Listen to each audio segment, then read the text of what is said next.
À quel moment on sent qu'il va se passer quelque chose? Ou est-ce qu'il n'y a pas de moment, en fait, c'est l'enchaînement des choses, peut-être? Je ne sais pas. Non, je pense, je sais pas si tu as discuté avec certains des anciens, je pense que le tournant pour nous dans cette épopée, entre guillemets, c'est la mi-temps du match retour à Real de Madrid. On avait gagné 1-0 à l'aller, but de Jean 2, Makoun. Et au retour, on est mené 1-0. Et puis à la mi-temps, on ne fait pas une première mi-temps qui est extraordinaire.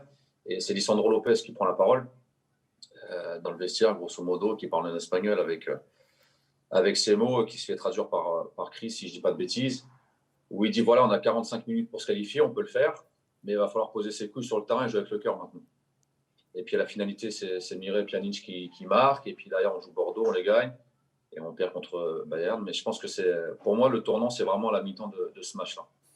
Il y a beaucoup de joueurs, évidemment, quand on est supporter, qui sont fascinants. Lisandro Lopez en fait partie. C'est quelqu'un. Enfin voilà, j'ai eu la chance, et merci, je suis un grand chanceux d'avoir connu beaucoup, beaucoup de joueurs dans ma vie. Lisandro, c'est quand même un mec.